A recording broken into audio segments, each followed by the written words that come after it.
Hi hello welcome to channel VN creativities. இன்றைக்கி நம்ம சேனலில் எதை பற்றி பார்க்க போகிறோன்னா, நாங்கள் ரீசெண்டாக திருப்பதி போயிருந்தப்போ அங்கே வந்து பருப்பு துவையல் வச்சுருந்தாங்க. அது சாப்பிட்டப்போ அவ்வளோ சூப்பராக இருந்ததுங்க. அதோடய டேஸ்ட் எங்கள் நாக்கிலே ஒட்டிக்கிச்சுங்க. ஸோ அதை வந்து திருப்பி சாப்பிட்ணும் அப்படின்னு எங்களுக்கு ஆசையாக இருந்தது. அதனால் நாங்களே வீட்லேயே செஞ்சு பார்த்தோம். சூப்பராக வந்தது. இப்போ எங்கள் வீட்டில் அடிக்கடி இது செய்கிறோம். ஸோ இந்த ரெசிப்பியை உங்களோட ஷேர் பண்ணலான்னு நினச்சேன். அதனால தான் இந்த வீடியோ போட்டிருக்கேன். இது எப்படி பண்ணுறதுன்னு பார்க்கறதுக்கு முன்னாடி இப்போ தான் நீங்கள் நம்ம சேனலில் ஃபஸ்ட் டைம் பார்க்குறீங்கன்னா மறக்காமல் சப்ஸ்கிரைப் பண்ணிடுங்க. கூட இந்த பெல் ஐக்கானை கிளிக் பண்ணிடுங்க. அப்போ தான் நான் போகிற வீடியோஸோட நோட்டிஃபிகேஷன் உங்களுக்கு வரும். இதுக்கு ஃபஸ்ட்டு 2 டீஸ்பூன் அளவுக்கு கடலைப்பருப்பு அண்ட் 2 டீஸ்பூன் அளவுக்கு உளுந்த பருப்பு எடுத்து வச்சுக்கோங்க. அதுக்கப்புறமா 2 தக்காளியை இந்த மாதிரி நல்லா கட் பண்ணி வச்சுடுங்க. ஒரு வானிலை அடுப்பில் வச்சுட்டு அதில் வந்து ஒரு 2 டேபிள் ஸ்பூன் அளவுக்கு எண்ணெய் ஊற்றிடலாம். எண்ணெய் நல்லா சூடானதுக்கப்புறமா ஒரு 1/4 டீஸ்பூன் அளவுக்கு கடுகு அண்ட் 1/4 டீஸ்பூன் அளவுக்கு வந்து வெந்தயம் சேர்த்து அதை நல்லா வந்து வறுத்துடலாம்.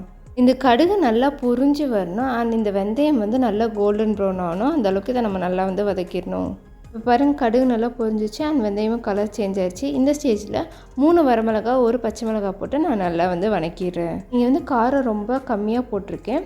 நீங்கள் வந்து 5 வரமிளகா 2லேருந்து 3 பச்சை மிளகா கூட போடலாம். காரம் வந்து உங்களோட காரத்துக்கேற்ப உங்கள் கார சுவைக்கேற்ப நீங்கள் கூட குறைச்சி போட்டுக்கோங்க. இப்போ பாருங்கள், இதெல்லாம் வந்துட்டு நல்லா வந்து வணங்கிருச்சு. இப்போ இந்த ஸ்டேஜில் நம்ம எடுத்து வச்சுருக்க உளுந்த பருப்பு அண்ட் கடலைப்பருப்பை வந்து ஆட் பண்ணிடலாம். இப்போ இது எல்லாத்தையும் சேர்த்து நல்லா வந்து வணக்கிடலாம். இந்த பருப்பெல்லாம் வந்துட்டு நல்லா வணங்கி அது கலர் சேஞ்ச் ஆகி கோல்டன் ப்ரௌன் ஆகணும் அண்ட் இதுலேருந்து ஒரு பியூட்டிஃபுல் அரோமா வரணும். அந்தளவுக்கு இதை நம்ம வந்து நல்லா வந்து வணக்கிடணும். இப்போ பாருங்கள், பருப்பெல்லாம் நல்லா வணங்கி அது வந்து நல்லா கோல்டன் ப்ரௌன் ஆகிடுச்சு. இப்போ இந்த ஸ்டேஜில் இது கூட 1 டீஸ்பூன் அளவுக்கு நான் வந்துட்டு சீரகம் ஆட் பண்ணுறேன். சீரகம் ஆட் பண்ணிட்டு அதையும் நல்லா வந்து வணக்கிடலாம். இந்த சீரகம் நல்லா வந்து பொரிஞ்சு வரணும். அந்தளவுக்கு இதை நம்ம வந்து நல்லா வணக்கிடணும். இப்போ பாருங்கள், இந்த சீரகம் நல்லா வந்து பொரிஞ்சு வந்துருச்சு. இப்போ இந்த ஸ்டேஜில் ஒரு 1/4 டீஸ்பூன் அளவுக்கு வந்துட்டு நம்ம வந்து வெந்தயம் ஆட் பண்ணலாம். வெந்தயம் ஆட் பண்ணிட்டு உடனே ஸ்டவ் ஆஃப் பண்ணிட்டு நல்லா வந்து மிக்ஸ் பண்ணி விட்டுருங்க. இல்லை அப்படின்னா வந்துட்டு ஒரு மாதிரி கருகிடும். இதை நல்லா மிக்ஸ் பண்ணதுக்கப்புறமா ஒரு பிளேட்டுக்கு மாற்றி ஆற வச்சிடலாம். இது ஆறிட்டுருக்க கேப்பில் நம்ம வந்துட்டு மறுபடியும் அதே வடை சட்டியை வந்து அடுப்பில் வச்சுட்டு கொஞ்சமாக எண்ணெய் ஊற்றிடலாம். எண்ணெய் சூடானதுக்கப்புறமா நம்ம கட் பண்ணி வச்சுருக்க தக்காளி இதில் வந்து ஆட் பண்ணிடலாம். அடுத்ததாக இது கூட ஒரு 2 கொத்து கருவேப்பிலை வந்து ஆட் பண்ணிக்கலாம். இப்போ இதை 2 சேர்த்து நல்லா வந்து மிக்ஸ் பண்ணி விட்டுடலாம். இது கூடுமானவரெலாம் நல்லா பழுத்த தக்காளி எடுங்க, அப்போ தான் நல்லா வந்து டேஸ்ட்டாக இருக்கும். அடுத்ததாக இந்த தக்காளி வணங்குறதுக்கு தேவையான அளவு மட்டும் கொஞ்சமாக உப்பு சேர்த்துக்கலாம். நான் இங்கே வந்து ஒரு 1/4 டீஸ்பூன் அளவுக்கு வந்து உப்பு சேர்த்துறேன். எப்பயுமே உப்பு சேர்த்து வணக்கும் போது தக்காளி வந்து சீக்கிரமாக வெந்துடும். அதுக்காக தான் உப்பு சேர்க்குறது. இப்போ இது எல்லாத்தையும் சேர்த்து நல்லா மிக்ஸ் பண்ணி வணக்கிடலாம். இந்த தக்காளி வந்து நல்லா மசிஞ்சு வரணும். அந்தளவுக்கு இதை நம்ம வந்து நல்லா வணக்கணும். அடுத்ததாக இதில் வந்து ஒரு 1/4 டீஸ்பூன் அளவுக்கு மஞ்சள்தூள் சேர்த்து அதையும் நல்லா வந்து நம்ம வணக்கி விட்டுடலாம். இப்போ பாருங்கள், தக்காளி ஓரளவுக்கு நல்லா வணங்கிருச்சு. இப்போ இந்த ஸ்டேஜில் ஒரு சின்ன நெல்லிக்காய் சைஸ் அளவுக்கு நம்ம வந்து புளி ஆட் பண்ணிடலாம். இப்போ இதையும் சேர்த்து நல்லா வந்து நம்ம வணக்கிடலாம். இந்த தக்காளி நல்லா மசிஞ்சு வரணும். அந்த புளியும் அந்த தக்காளியும் நல்லா கரைஞ்சி வரணும். அந்தளவுக்கு இதை நம்ம நல்லா வணக்கிடணும். இப்போ பாருங்கள், இது நல்லா வந்து மசிஞ்சு வந்துருச்சு.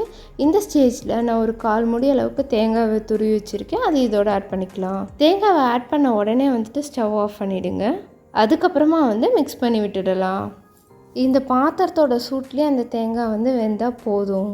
இப்போ இது எல்லாத்தையும் நல்லா வந்து மிக்ஸ் பண்ணதுக்கப்புறமா இதை வந்து நல்லா வந்து ஆற வச்சிடலாம். இப்போ நம்ம ஏற்கனவே ஆற வச்சுருக்க பருப்பை மிக்ஸி ஜாரில் ஆட் பண்ணி அதை வந்து கொரன்னு அரைச்சி எடுத்துக்கலாம். அடுத்து இது கூட இப்போ நம்ம வணக்கி வச்சுருக்க தக்காளி அண்ட் தேங்காய் கலவையை வந்து இதில் ஆட் பண்ணிடலாம். இது எல்லாத்தையும் ஆட் பண்ணதுக்கப்புறமா கொஞ்சமாக வந்து உப்பு சேர்த்து இதை வந்து கொரன்னு அரைச்சி எடுத்துக்கலாம். பாருங்கள், இதை அரைச்சாச்சு. இதில் வந்துட்டு நமக்கு தேவையான அளவு தண்ணி ஊற்றி இதை நல்லா வந்து அரைச்சி எடுத்துடலாம். இங்கே வந்து ஒரு 1/4 டம்ளர் அளவு தண்ணி மட்டும்தான் யூஸ் பண்ணியிருக்கேன். உங்களுக்கு எந்த அளவுக்கு சட்னி வந்து திக்காக வேணுமோ அந்தளவுக்கு நீங்கள் வந்து தண்ணி ஊற்றி அரைச்சிக்கோங்க. அவ்வளோதாங்க, நம்ம ஆந்திரா பருப்பு துவையல் வந்து சூப்பராக ரெடி ஆகிடுச்சு.